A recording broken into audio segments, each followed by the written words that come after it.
Seul, toujours dans son coin, on peut entreprendre les choses, mais ensemble, on devient beaucoup plus fort. Je pense que le travail collaboratif, faire de sorte à ce que les expertises se rencontrent, Ouais. nous permet d'être beaucoup, beaucoup plus forts. Bonjour Lassina, Bonjour Michel, comment allez-vous? très bien. Alors, on est ravis de vous avoir dans ce podcast chez Bordeaux Média. L'idée pour nous, c'est vraiment de revenir sur votre parcours de vie. On veut vraiment connaître la personne derrière le joueur, que vous avez été notamment pour que ce soit dans le passage dans l'équipe nationale de Côte d'Ivoire et également les Girondins. Donc, dans un premier temps, est-ce que vous pouvez vous présenter pour ceux et celles qui ne vous connaissent pas? Absolument Michel. Déjà, merci infiniment de me donner cette opportunité. Lassina Diabaté, 51 ans. Deux aspects que je souhaitais représenter, les sportifs que j'ai été. Je pense que je suis arrivé très jeune en France avec une envie de brasser au-delà des rêves qu'on peut avoir, ce sport de footballeur professionnel. Et par la suite, ça a été une carrière, à mon sens, bien accomplie. Et au-delà de cette carrière aussi, il y a l'après-carrière où je suis aujourd'hui président fondateur d'un club de réseau d'affaires qui s'appelle le Réseau Premium. Je pense que des questions que pour venir par la suite pourront nous permettre rentrer rapidement. Ouais. Dans un premier temps, j'aimerais qu'on revienne un peu sur le commencement. Du coup, vous êtes né à Boaké, si je comprends bien. Du coup, à l'âge de vers 16 ans, vous arrivez en France. Comment ça se passe, votre vie avant la France? Est-ce que vous étiez passionné de foot aussi? Bon, on sait qu'en Afrique, tout le monde joue un peu au foot. Mais est-ce qu'il y a déjà cette petite passion du football? Ou c'est un autre sport, hein? Je pense que j'étais vraiment passionné de foot. Très jeune, on décèle chez les jeunes à l'école primaire, comme nous, en Côte d'Ivoire, quand tu joues dans la cour des récrés, on voit des aptitudes chez ces jeunes joueurs, chez l'enfant, capacité de s'amuser avec le ballon, surtout de passer beaucoup plus de temps avec le ballon dans la cour des récrés. Et ça, ça te donne une envie. Au-delà de cette envie de continuer, il y a aussi quelque chose qui me semble déterminant, c'est ce que tu entends des autres, des grands qui disent « Ah, mais lui, il est bon, lui, il peut. Il a quelque chose. Et ça, cette envie et ce qu'on entend des grands, voilà, forge aussi cette envie de vouloir aller beaucoup plus loin. Ouais. Et comment se passe le passage de Boaké à la France? Comment est-ce que vous gérez le fait de s'adapter dans un nouveau pays? Où est-ce que vous arrivez dans un premier temps? Comment se passe ce parcours-là? Je t'ai posé tout à l'heure la question à savoir si j'étais passionné. C'est progressif de toute manière.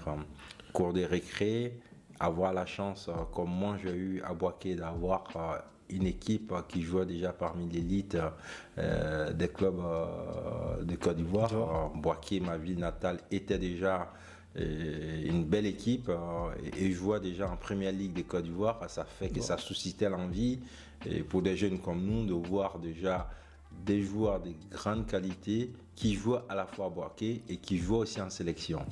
Et ça donne quand même une belle vitrine pour des jeunes de dire voilà, on a des grands qui sont en sélection de Côte d'Ivoire et par la suite on a envie de faire comme eux. Et surtout, on le sait bien que l'Afrique, quand même, le football reste quand même l'un des sports majeur en Afrique. La Côte d'Ivoire, mon pays, est un pays aussi qui a produit énormément de très grands joueurs. Et tout ça dans l'aspect donne ce parfum de vouloir réussir et d'entreprendre dans ce sens-là. Moi, mon passage, ça a été simple.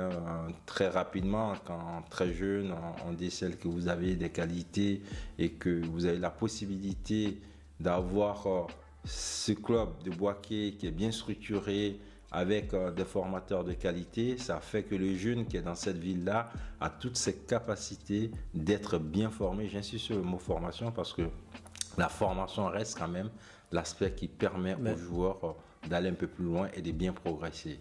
On avait ça à Boaké. On a eu aussi la possibilité d'organiser la Coupe d'Afrique des Nations en 84. Tout ça, c'est des faits majeurs qui permettent aux joueurs d'avoir des jeunes joueurs comme moi. Et rapidement, j'ai été sélectionné aussi en équipe cadette. Et l'équipe cadette, la vitrine de la sélection du Côte d'Ivoire, m'a donné l'opportunité à des agents de me voir pour que je puisse passer de l'autre côté, avoir cette chance de venir en Europe et de continuer mes classes en formation. D'accord. En fait, oui, il y avait déjà un niveau, un talent qui était décelé en étant en Côte d'Ivoire. Et c'est vraiment une opportunité pour vous après de pouvoir arriver, parce qu'on a décelé un talent, il y avait quelque chose à exploiter et de venir en France. D'accord. Ok, je comprends mieux. Et du coup, qu'est-ce qu'on ressent lorsqu'on est détecté aussi jeune? Parce qu'on sait quand même que devenir joueur de foot, alors je ne sais pas si c'était aussi populaire, comment c'était perçu à cette époque-là comparé à aujourd'hui. Qu'est-ce qu'on ressent? Que dit la famille? Enfin, est-ce qu'il y a un espoir? Parce que on sait que les études, l'école, c'est souvent quelque chose qui est beaucoup mis en avant, un peu moins le sport. Donc comment est-ce que en fait votre famille gère ça? Non, moi j'ai eu la chance, je le dis tout naturellement, j'ai eu la chance quand j'étais en Côte d'Ivoire que je joue au foot. Ceux qui probablement auront l'occasion de regarder l'interview ou de l'entendre, d'être un bon élève quand j'étais déjà en Côte d'Ivoire. Ça fait que au-delà du footballeur que j'étais, déjà j'aimais aller à l'école et j'avais aussi cette capacité de bien travailler à l'école. D'accord. Et quand j'ai eu l'opportunité liée au football, je pense que les parents, anciennement, aujourd'hui moins, insistaient vraiment sur le fait qu'il faut bien travailler à l'école. Et la petite anecdote, jusqu'à aujourd'hui, quand j'en parle, c'est que j'étais à Boaké dans un collège qui s'appelle le Groupe Scolaire Espérance, où jusqu'à aujourd'hui, je le dis naturellement, mon père n'est pas allé dans une école française, mais par contre m'avait trouvé cette école, ce collège-là, où on était 3 ou 4 à être des Africains dans ce collège d'espatres européens. Ça veut dire que cette envie déjà de se trouver dans un environnement scolaire où on se doit d'être brillant m'a forgé aussi cette envie de réussir. D'accord. Ok. Et donc du coup, vous allez arriver en France. Comment se passent vos premières semaines, premiers mois pour s'adapter, parce que c'est un autre pays, les températures ne sont pas les mêmes. Comment ça se passe en fait votre arrivée du coup Mon arrivée, ça se passe à l'Est en Cévennes. J'ai repris très souvent le mot chance parce que au-delà de la chance, il y a d'autres aspects qui rentrent en ligne de compte. J'ai été détecté lors d'une compétition internationale de la CEDEAO avec la sélection cadette des Côte d'Ivoire où un agent, Frédéric Doubrage, qui m'a décelé des qualités, a souhaité que je vienne en France dans ce centre de formation qui était à l'époque, à l'Est, ils étaient dans une équipe de Ligue 2. Et ça aussi, on parle des réseaux. Le réseau est très important parce que le président d'Alès était à la fois le président de la fédération de football français. Ça veut dire qu'il avait même une équipe de Ligue 2. Il avait mis tout en place des infrastructures nécessaires pour que sa ville puisse jouir à la fois des bons équipements pour que les jeunes qui soient dans ce centre-là puissent parfaire leur apprentissage de footballeur. Et j'ai eu encore la chance d'avoir un très très bon formateur, Renaud Sedoulem, qui a formé des très grands joueurs de Sochaux, qui était à Sochaux, qui est arrivé, moi quand j'étais jeune, j'avais 16 ans, il devrait avoir 65, 67 ans, qui était vraiment, c'était une école de vie pour moi, en ayant ce monsieur en tant que formateur, à la fois footballistique et tout l'environnement hors football, qui peut être quand tu passes ton permis, fais attention, des très bons conseils qui te servent toujours dans la vie de toujours. Et la Côte d'Ivoire étant un pays francophone, la barrière de la langue ne s'est pas forcément n'a pas été problématique. Oui, il n'y a pas cette barrière-là. Voilà. Et ça, c'est quand il n'y a pas de barrière des langues, ça facilite un certain nombre de choses. Mais par contre, chose qui est fondamentale, c'est que quand on est en Afrique, on ne mange pas la même chose que quand on vient, quand on est jeune Africain, quand on arrive en Europe. Surtout les exigences de la formation nécessitent le nutritionnel très différent. Ouais. Et ça a été des moments un peu plus compliqués. Mais par contre, on se fait vite une raison de dire, si on veut être meilleur, on doit s'adapter au niveau nutritionnel. Quand on dit de manger des endives bouillies et qu'on a l'habitude de manger des riz à longueur de journée quand on est en Afrique avec des sauces, et il y a ces choses-là qu'il faut casser. Ouais, ces petits éléments qui font que... Par moment, on s'est dit, ça me manque un peu. Ça me manque un peu. Ton ticket, poisson, tu ne mangerais pas tous les jours parce que c'est comme ça. Bon, après, rapidement, on arrive à se faire une raison parce que on est animé quand même d'une vraie volonté.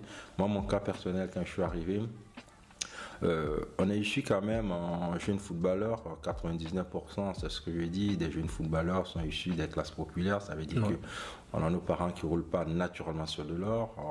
Moi, mon père était commerçant avec une moto, effectivement. Je vivais dans une cour familiale avec beaucoup d'enfants. Ça veut dire que quelque part, je pense que l'environnement dans lequel on a baigné quand on est très jeune, nous prépare à être aguerris, à être compétitifs, à être résilients lorsqu'on se retrouve de l'autre côté pour pouvoir réussir. Totalement. Et on va faire une accélération un peu rapide, parce que c'est une partie de vos carrières qui a déjà été abordée dans d'autres interviews, pour parler de votre arrivée à Bordeaux. D'ailleurs, il y a un petit maillot qui est là. Comment se passe du coup du centre de formation de vos débuts, arrivé en France, à votre arrivée du coup chez les Girondins? Je lui dis, mon parcours avant d'arriver aux Girondins de Bordeaux a été un parcours progressif puisque je pars d'une équipe des Ligue 2. À l'époque, il y avait la loi Bosman qui n'était pas mise en place. Ça veut dire que les équipes des premières ligues ou de deuxième ligue avaient obligation d'avoir juste 2 joueurs hors CE. Ça fait que quand tu étais un troisième qui était brillant et qu'il y avait 2 joueurs déjà en équipe première, tu t'étais barré. Voilà, il fallait attendre. Cette règle a été complètement sortie et ça a été uniformisé. Ça fait maintenant qu'il n'y a pas d'Africains qui peut être barré dans des clubs 2 ou 3, que tu sois africain ou pas, que tu aies la nationalité ou pas. Tout le monde peut jouer, tout le club peut se lotir du maximum de joueurs qui souhaitent, que ça venant des pays de l'Union européenne ou d'autres pays. Ouais. Ça, c'est complètement sorti. Et moi, à l'époque, ça me barrait un peu parce que l'équipe d'Alès avait 2 joueurs déjà hors CE et troisième forcément qui était moi, même si j'avais des qualités. Et ça fait que je suis allé à Bourges pour essayer d'être le 2e joueur hors CE dans ce club-là et dans le Cher pour pouvoir avoir une chance de jouer en première avec la première équipe. Bourges en 2e division, première année, 2e année, Bourges descend en national, je reste encore une année pour essayer de faire qu'on puisse remonter en 2e division, qui ne se passe pas. Et comme Perpignan qui est en Ligue 2, Perpignan a souhaité que j'aille à Perpignan. Ouais. J'ai fait 2 années à Perpignan, on a raté de la montée en Ligue 1 de peu, très jeune, quand j'avais 18 ans déjà, 19 ans. Et Bordeaux, à la fin de la 2e année à Bordeaux, à Perpignan, il y avait 2 clubs qui avaient souhaité que je rejoigne dans ces 2 clubs. Il y avait Bordeaux et il y avait Montpellier. Montpellier étant juste à côté de Perpignan, qui venait voir mes matchs en Ligue 2, avait tout mis son dévolu avec le feu Nicolas et Nicolas qui a voulu. J'avais été même la veille avant que je vienne à Bordeaux, j'étais à Montpellier avec mon agent. Et ça, il faudrait que je le dise. À l'hôtel, j'avais fait le matin, j'avais fait l'entraînement, c'est Michel Mézy qui était l'entraîneur.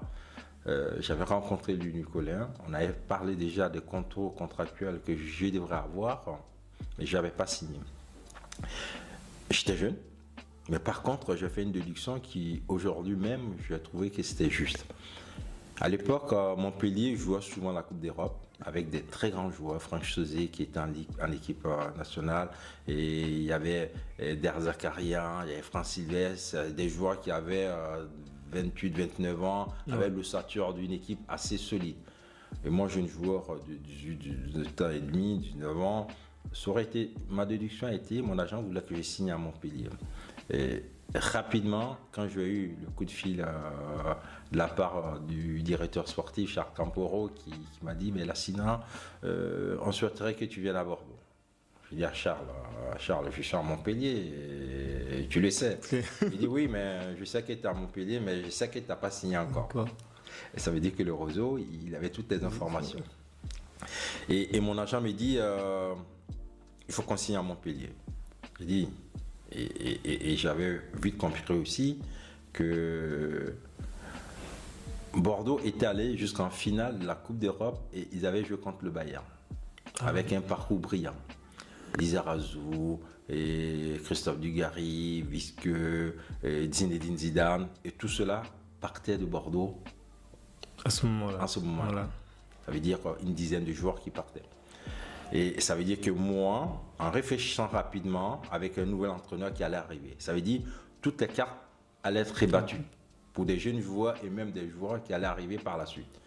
Et j'ai dit à mon agent, avec un peu plus de malice, j'avais réfléchi, Bordeaux, en Afrique, quand on parle de Montpellier, quand on parle de Bordeaux, avec le passé glorieux que Bordeaux avait eu, avec les Tigana, les Marius Trésor, les Giresse et les Châteaux du Hayan.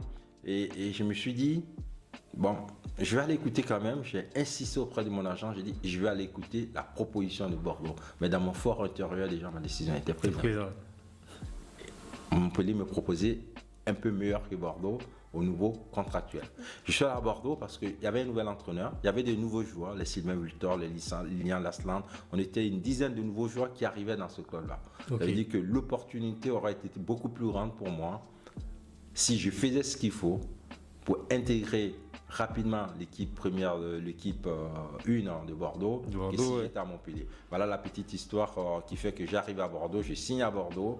Et je pense que j'ai été le footballeur le plus accompli quand je suis arrivé à Bordeaux, avec des titres, avec la Champions League, comme on le dit aujourd'hui. Je pense que c'est la compétition suprême, au-delà de toutes les compétitions qu'on peut jouer, quand on joue contre les grandes équipes de Manchester, avec des très grands joueurs comme des David Beckham, Giggs et autres, et contre des grandes équipes des Valence qui sont allés en finale de cette compétition. Je te dis, ouais. Ouais, c'est vrai qu'aujourd'hui, avec ce qui se passe un peu avec les Girondins, on a tendance un peu à l'oublier.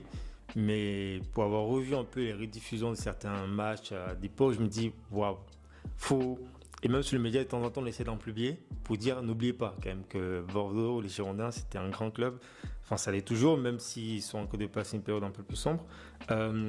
Moi, je me revenir sur une petite parenthèse. C'est lorsque vous avez gagné la Coupe Championnat de France. Champion de France en 99. 99.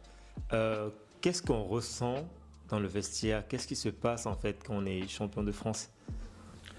Je dirais quand on est champion de France, c'est l'accomplissement d'un travail au quotidien, de persévérance, de détermination, surtout d'envie de réussir ensemble.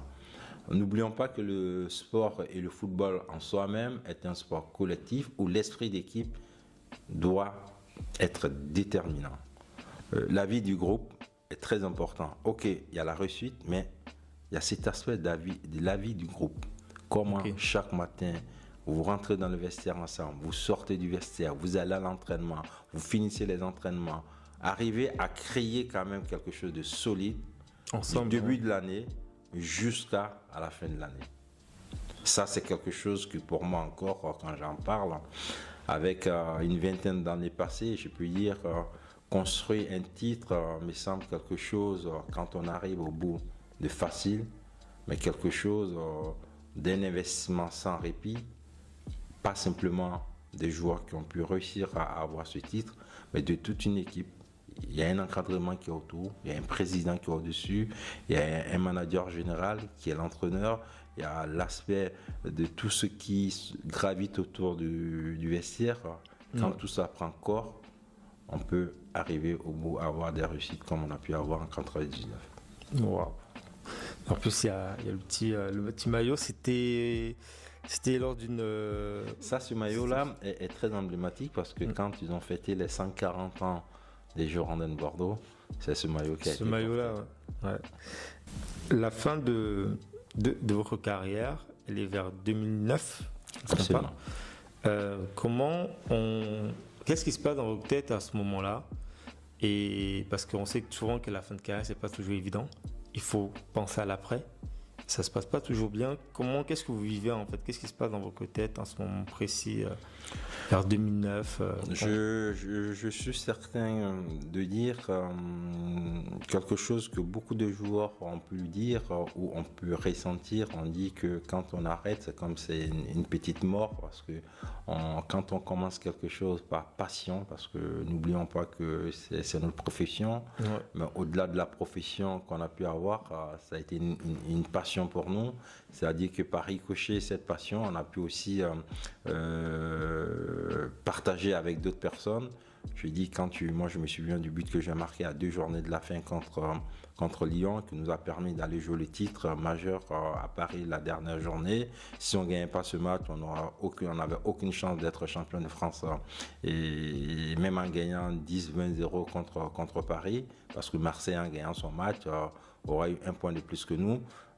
Quand tu vois avec du recul aujourd'hui ce but, quand tu le marques, on gagne 1-0, que tu vois 35 000 personnes au stade à l'instant s'élever et se dresser contre un seul homme, la chance qu'on a, c'est qu'on est capable à la fois d'avoir cette jouissance personnelle et de le faire partager avec d'autres personnes. Et ça, c'est très important. Et un jour, quand on se pose la question à savoir, depuis, moi j'ai fait presque 15, 16, 17 ans de carrière, et un moment ou un autre de dire, je n'aurai plus cette sensation d'avoir la reconnaissance des gens, je n'aurai plus cette sensation de partager ces moments de bonheur avec les gens, je n'aurai plus cette possibilité d'avoir des gens avec lesquels je suis resté peut-être 5-6 ans dans le même vestiaire, et de ne même plus vivre cette passion-là. Ça vous pèse, et ça vous pèse énormément. Mais par contre, je suis persuadé aujourd'hui que le football nous donne des capacités, des résiliences, des capacités, des compétitions qui font qu'on doit être capable de passer à autre chose. Pas pour tous, parce que je suis l'exemple, ou il y a d'autres exemples de certains qui ont pu arrêter leur carrière professionnelle, qui ont pu faire d'autres choses, et d'autres à l'arrière de leur carrière professionnelle, ça a été beaucoup plus difficile avant de rebondir à faire autre chose. On dit que c'est une petite mort. J'ai un ami qui le paraphrase bien, François Grenet, et je suis tout à fait d'accord avec lui. Mais la vie ne s'arrête pas simplement à la carrière de footballeur professionnel. On reste des êtres humains, on reste aussi des parents, on reste aussi à être des modèles. C'est à nous de faire de sorte à ce que d'autres sportifs de haut niveau, que ce soit au niveau de foot ou dans d'autres disciplines, puissent dire, j'ai bien fait ce que j'ai pu faire en tant que sportif, j'ai pu rebondir pour donner et susciter l'envie à d'autres jeunes de vouloir faire comme nous après nos carrières professionnelles. Avec une sorte d'exemple, ça permet de montrer aussi un peu la voie, des possibilités d'après-carrière. Pour vous, comment ça se passe? Du coup, qu'est-ce que vous allez mettre en place déjà au niveau mental? La bascule, justement, de passer de la célébrité à être un peu plus dans l'ombre, même si les fans continuent toujours à savoir qui vous êtes. Mais qu'est-ce que vous avez mis en place dans les premiers mois, les premières années? Parce que vous avez fait aussi un passage en tant que directeur puis président d'un club. Donc, c'est quoi les premiers mois, les premières années entre ces deux projets-là? Je pense de la même manière quand on est apprenti, avant que c'est ce qu'on appelait apprenti, aspirant, footballeur professionnel, parce qu'on s'est formé. Je pense qu'il faut avoir aussi cette capacité de se former. Mais par contre, on a beau eu envie de se former, il faut donner une trajectoire. Il faut savoir qu'est-ce qu'on veut faire. C'est là la difficulté parce que pendant les 17 années, voire un peu plus, quand on est footballeur professionnel, on ne focus que sur le foot. Ouais. Et ça, il n'y a personne qui vous dira pendant le temps de sa carrière qu'il pensera à faire autre chose. C'est pas vrai. Parce que le football nous prend tellement qu'on est focus sur le foot. Après, quand on finit, effectivement, il faut avoir le temps de la digestion et je dirais de la petite mort et de pouvoir survivre. Et vous pensez que c'est possible, si on sait que c'est bientôt la fin, de commencer à préparer l'après? Parce que certains joueurs, enfin, ce qu'on voit dans certaines actualités, c'est que certains joueurs peuvent éventuellement commencer à préparer un peu l'après, lancer des petits projets à côté. Ou c'est différent, enfin, c'est deux époques différentes comparées à aujourd'hui. Absolument. Le football a changé, les aspects ont changé, et l'environnement du football a complètement évolué, avec aujourd'hui la capacité d'avoir énormément d'experts autour de ces jeunes footballeurs-là pour pouvoir les orienter. Ce qui n'est pas forcément... Avant, il n'y avait pas forcément ça. C'est pour cette raison, avant, c'était beaucoup plus difficile. Maintenant, les choses étant différentes, on peut effectivement avoir cette capacité d'être focus sur ce qu'on fait et de confier quand même à d'autres personnes cette expertise de préparer l'après-carrière. Ouais, d'où l'ouverture en fait d'une voie de possibilités, parce que on va dire, vous malheureusement vous avez fait l'expérience de ne pas avoir toutes ces possibilités qu'ont les joueurs aujourd'hui, d'être mieux accompagnés, parce que forcément on a appris des erreurs de certains qui ont du mal à rebondir après. Comment se passe votre arrivée du coup dans le club de Saint-Médard? Ça se fait par opportunité ou par rencontre, ou vous avez voulu quand même rester encore graviter dans le milieu du foot? Je suis sémédardaire. En 2000, quand j'étais encore footballeur professionnel au Girondins de Bordeaux, j'avais fait une acquisition de l'endroit où je vis aujourd'hui à Saint-Médard. Ça fait que forcément, quand on a été footballeur des Girondins de Bordeaux, Saint-Médard-Girondins, c'est Saint-Médard-le-Haillan, où on s'entraînait tous les jours, c'est à 10 minutes. C'est deux communes qui se touchent. Ça fait que naturellement, j'étais connu à Saint-Médard. Et lorsqu'il y a eu un projet du club en difficulté de me permettre, avec l'expérience que j'avais et le vécu, très naturellement, le président à l'époque m'a choisi pour que je puisse aider le club à franchir un palier, ce que j'ai accepté naturellement parce que quand on a réussi, il faut savoir donner aux autres. Voilà.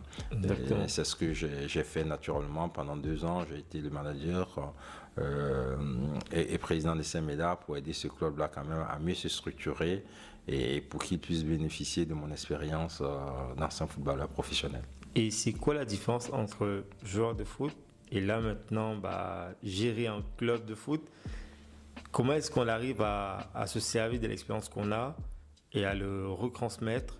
Et surtout, c'est notre posture aussi. Parce que là, vous êtes plus sur le terrain, vous êtes en dehors, vous êtes vraiment auto à gérer un peu les équipes, enfin à gérer vraiment un club même, hein. Pas que les équipes. Comment ça se passe en fait pour vous parce que tout à l'heure, vous parlez aussi de formation, d'évolution. Cette étape-là? Quand on est joueur, c'est ce que je dis souvent, c'est pour cette raison, j'ai passé mes diplômes d'entraîneur, j'ai dit mais c'est très compliqué pour les entraîneurs parce que quand on est joueur, on se donne les moyens par sa préparation athlétique, par son mental, par l'aspect collectif qu'on crée et pour avoir des performances. Mais par contre, quand on est dans la gestion, soit quand on est président, qui est différent quand on est manager, entraîneur, on dépend un peu des joueurs, de la productivité des joueurs sur le terrain. Mais il y a quand même quelque chose qui lie les deux, c'est qu'il faut avoir cet aspect de toujours, je parle du mot de la collaboration, parce que quand on collabore avec les autres, quand on échange avec les autres, quand on essaie de savoir ce que les autres ont de meilleur pour pouvoir associer les choses, on a forcément des résultats. Moi, quand j'avais été président et manager général de Saint-Médard, c'est cet aspect que j'ai essayé de mettre en place, de dire, ok, je suis probablement un ancien joueur, mais je ne connais pas tout, heureusement. J'ai des personnes qui peuvent être dans mon entourage qui ont des qualités, faisant de sorte à ce qu'on puisse avoir ces qualités à nos côtés, réunissons ces qualités les uns des autres pour avoir des résultats. Avec quelque chose aujourd'hui aussi à laquelle il faut penser, c'est qu'on ne gère pas une équipe professionnelle de la même manière qu'on gère un club amateur. Ok, et ça fait quoi la différence? La différence des exigences, déjà, l'une des premières choses des différences, c'est que les clubs professionnels sont à la fois comme une entreprise avec un budget assez conséquent, la capacité d'aller piocher des très bons joueurs et d'attendre des résultats de ces joueurs-là. En amateur, c'est pas pareil. En amateur, on est avec des bénévoles, on est en train de faire de sorte je dis souvent que tout joueur professionnel est amateur avant d'être professionnel. Parce qu'on a toujours vécu dans un petit endroit, dans un petit club où les gens vous ont vu, vous avez progressé, les Mbappé, les Messi, et tous, ils ont juste été d'abord des petits qu'on a amenés tous les jours dans la voiture de papa ou de maman avant d'être des méga stars. Ça veut dire que ceux qui travaillent pour ces clubs, je dis encore, je profite de l'occasion vraiment de dire que les bénévoles dans ces clubs-là font un travail énorme. Parce qu'ils sont présents, ils ne comptent pas leur temps, ils ne viennent pas forcément pour de l'argent, mais ils viennent parce qu'ils pensent qu'ils accompagnent des enfants qui vont devenir des très grands. C'est très compliqué. Non, j'imagine. Il faut gérer l'humain. Gérer l'humain. Et surtout, il y a beaucoup qui veulent devenir des footballeurs professionnels. Il faut faire de sorte à ce que même si ceux-là ne deviennent pas, qu'ils ne soient pas dessus et qu'ils continuent à pratiquer ce sport-là. Parce que derrière ce sport, il y a la notion de plaisir et de partage qui est importante. Wow. Et vous êtes à la tête du club pendant 2 ans. 2 ans. Qu'est-ce que vous faites? Qu'est-ce qui se passe après pour vous? Parce que notamment, je peux voir aussi que vous avez quelques projets en Côte d'Ivoire. Est-ce que c'est des projets que vous avez lancés en parallèle ou c'est quelque chose que vous avez suivi par la suite pour continuer à rester actif? C'est des projets que j'ai mis en place dès l'arrêt de ma carrière de footballeur professionnel parce qu'il faut être très observateur. Je dis la chance que tu as, que moi j'ai, que d'autres Africains ont, c'est qu'on a une double culture. On a que la culture africaine, cette belle culture dont nous sommes fiers. On arrive en Occident, on a la culture occidentale dont on apprend énormément de choses. Je disais toujours, je lis un éminent scientifique, Charles Darwin, dans ses thèses, qui disait que forcément le 1 plus 1 ne font pas 2. Et je pense que dans la recherche de ce quand il dit le 1 plus ne font pas 2, je l'identifie à la fois en nous, Africains, à la culture africaine, tradition qu'on a, quand on arrive en Europe, à cette culture européenne, mais surtout ce que nous, on ne fait pas la culture africaine plus la culture européenne pour faire 2. Ça fait 3 parce qu'on fait le brassage de cette culture africaine, les meilleurs qu'il y a, les meilleurs de l'Europe, et on a une troisième que nous, on arrive à parfaire, qui nous rend beaucoup plus forts. Et ça, c'est très important. Dans tout jeune Africain, c'est ce que je leur dis, mais vous êtes beaucoup plus forts, vous êtes mûrés, vous êtes parés. Et ça, aujourd'hui, je suis fier.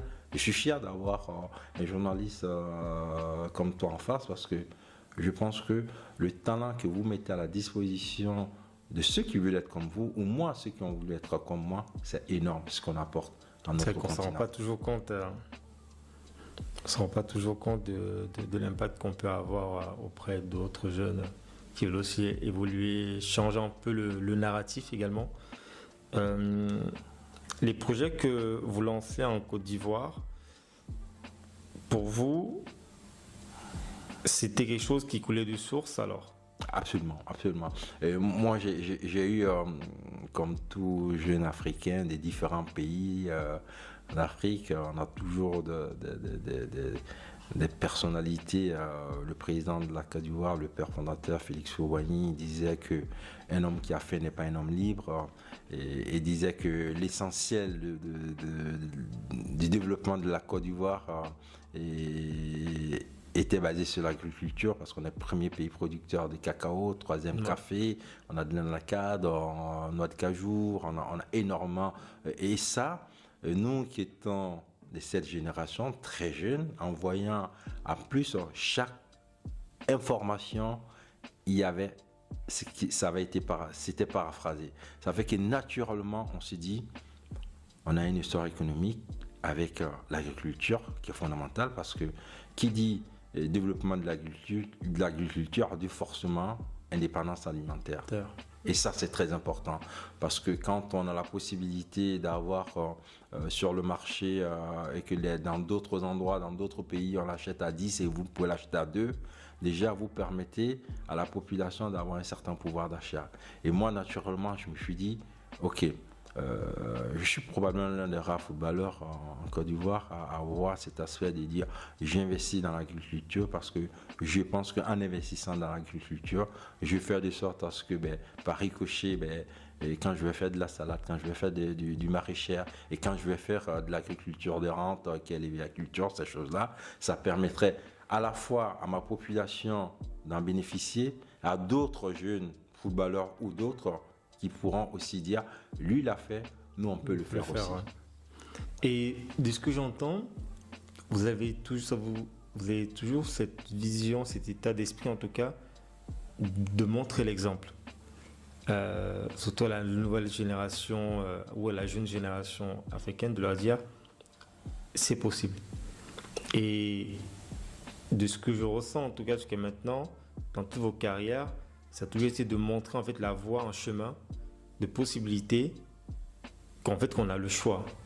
Et aujourd'hui, même dans ce que vous faites en Afrique, que vous faites ici en France, vous montrez toujours l'exemple. Et pour vous, c'est quelque chose qui est important. Enfin, ça vous est venu totalement naturellement ou c'est parce que voilà, vous avez vécu des cas de figure, vous vous avez dit en fait, j'aurais bien aimé avoir un exemple pour savoir si c'était possible ou pas.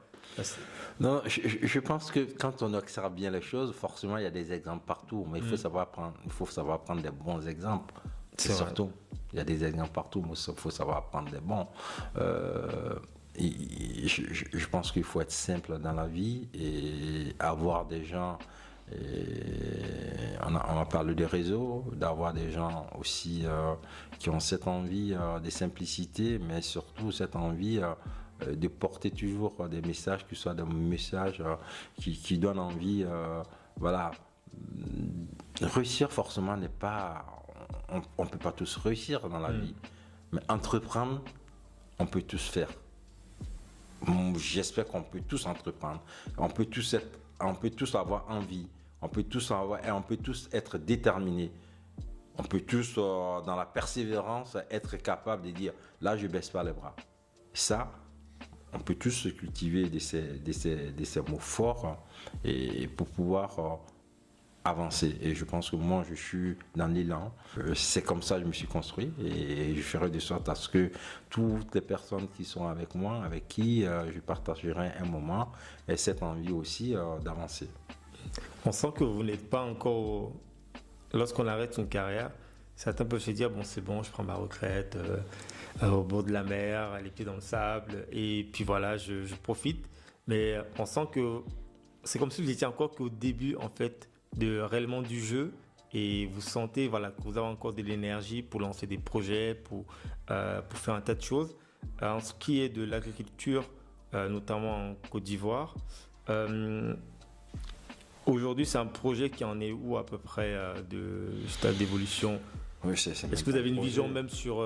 il est déjà en place. Est-ce que vous avez d'autres choses que vous allez lancer? Est-ce que vous allez rester que dans l'agriculture ou vous allez aussi vous lancer dans d'autres industries? Ah oui, je suis déjà... Il y a l'agriculture par ricochet. On sait que nous, on mange énormément de poissons et qui est faite de la nourriture locale qui est la tchéké, qui est la tubercule de manioc qui est transformée en semoule où tout Ivoirien sur 10 à 9,5 qui mange ça c'est notre nourriture et ça ne peut que se manger avec le poisson. Ça veut dire que si on veut faire un développement de sorte à ce que les gens mangent beaucoup de poissons, il faut des étangs de pisciculture. Je suis en train de voir aussi comment on peut mettre ces étangs de pisciculture pour qu'on ait cette indépendance alimentaire aussi. Et oui, l'idée c'est de faire de sorte à ce que ce qu'on entreprend puisse profiter aussi à nos populations respectives sur place. Donc, ça me paraît important. Pour le moment, ça resterait assez local.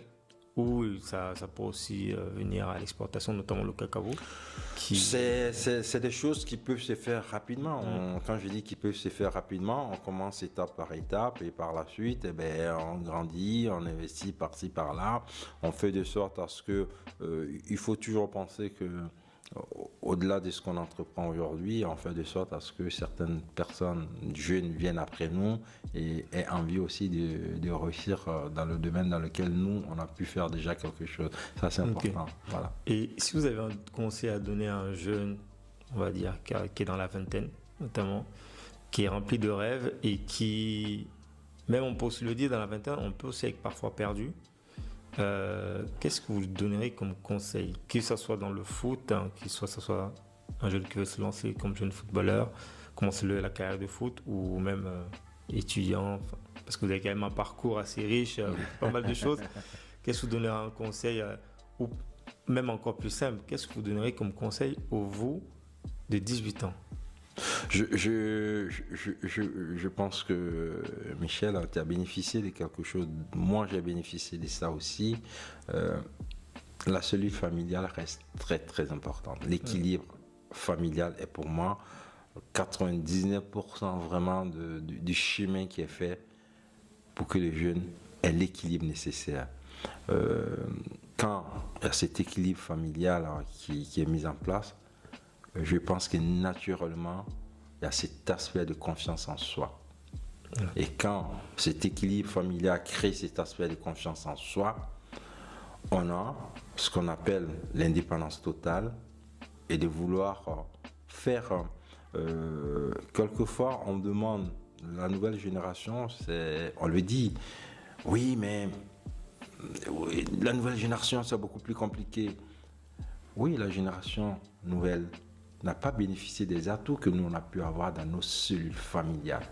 L'équilibre, l'écoute du père, de la mère, qui fait que ces bons conseils nous ont quand même donné la force nécessaire par la suite de faire notre chemin tout seul. Il faudra, s'il y a un conseil à donner, qu'il y ait cet équilibre familial, qui n'est pas souvent le cas, et par la suite que les jeunes se sentent responsables. On en parlerait longtemps de ce qui s'est fait nous à notre temps, au même âge que les jeunes aujourd'hui. Et à notre âge, quand on avait 18 ans, les jeunes qui ont 18 ans aujourd'hui, mais ils ont énormément de connaissances parce qu'ils ont des outils à leur disposition qui leur permettent d'apprendre énormément de choses. Mais par contre, nous, à la différence, on savait rapidement s'orienter sans être pollué par ces choses-là. C'est vrai qu'on est submergé en fait d'informations et de choix et d'options et c'est ça. La difficulté des jeunes, c'est ça. Ils ont énormément d'informations, ça va très vite, mais par contre, ils sont aussi submergés. Si j'insiste dessus, il y a la cellule familiale qui est capable de dire ça, oui, ça. À la base, je pense qu'ils auront cette capacité. Dire aux jeunes, vous avez, comme on le dit souvent, et nous en Côte d'Ivoire, la jeunesse représente presque 70% de la population. Vous imaginez la force nécessaire que c'est. Et 70% d'une population des jeunes, ça veut dire que vous avez une force énorme. Si à cette jeunesse-là, on arrive à leur donner, et on insistera sur quelque chose, Michel, qui me paraît très important, c'est l'aspect de la formation. Je pense que effectivement, c'est bien aujourd'hui. Le sport, pour réussir dans le football, il faut de la formation. Si la France aujourd'hui, on est parmi les favoris de la Coupe du Monde parce qu'on a une base de formation qui excelle. Qui excelle aujourd'hui. Ça veut dire que la formation, quelles que soient les professions, la formation reste essentielle dans tout ce qu'on doit apprendre. Faisant de sorte à ce que les jeunes s'intéressent beaucoup à la formation et qu'ils aient aussi la possibilité d'avoir des formateurs de qualité pour prodiguer ce qu'il faut pour qu'ils deviennent des bons. Et par la suite, les choses se passeront mieux. J'aimerais qu'on arrive au terme de l'interview. J'aimerais qu'on vienne sur le club, du coup, parce que vous avez également un club d'affaires ici en France. D'où vient cette initiative de créer un club d'affaires? J'ai constaté quand j'étais en activité que le réseau, au travers des fins de match, quand on montait dans le paddock, c'est l'endroit après les matchs où on rentre et on avait la possibilité de monter dans le paddock. C'est des salles de réceptifs où les joueurs rencontraient les partenaires et les sponsors des clubs.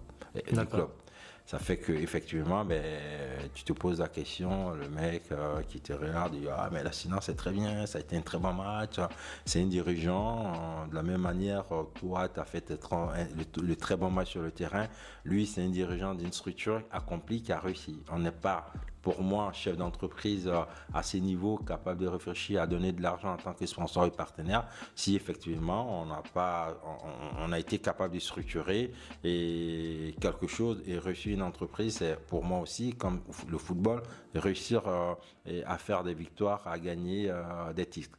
Ouais. Et je me suis dit, ces réseaux des dirigeants d'entreprises qui viennent nous serrer les mains, par ricochet, ils se connaissent, ils se donnent du business. Je me dis, mais pourquoi pas moi, ayant vécu dans un vestiaire où on sait bien que pour gagner un titre, s'il n'y a pas quelque chose d'assez solide entre nous, s'il n'y a pas cet esprit d'équipe, les choses peuvent devenir compliquées. Et je me suis dit, ok.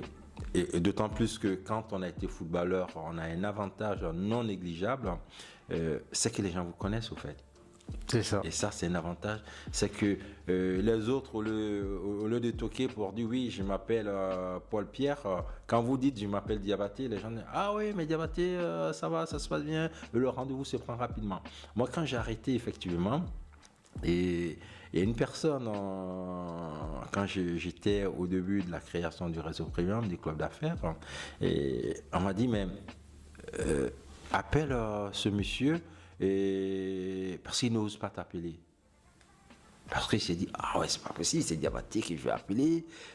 Et alors que c'était aussi simple de casser déjà cette barrière, d'avoir cette simplicité, de faire de sorte aujourd'hui, pour moi, le réseau premium, je le mets en place parce que au-delà du joueur que j'ai été, ceux qui sont venus aux événements premium, c'est ce qu'ils se disent, mais dans d'autres réseaux, les gens, je dis oui, mais c'est simple au fait.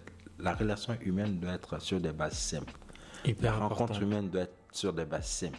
La sincérité, ça permet effectivement de créer la confiance. Et quand un réseau, vous créez la confiance entre les gens qui viennent vous visiter, qu'ils adhèrent effectivement à votre réseau, effectivement, l'expertise et la compétence est très important. J'insiste dessus, est très important parce qu'on ne peut pas conseiller à une personne de rencontrer une autre si elle n'a pas l'expertise. Voilà. C'est sûr.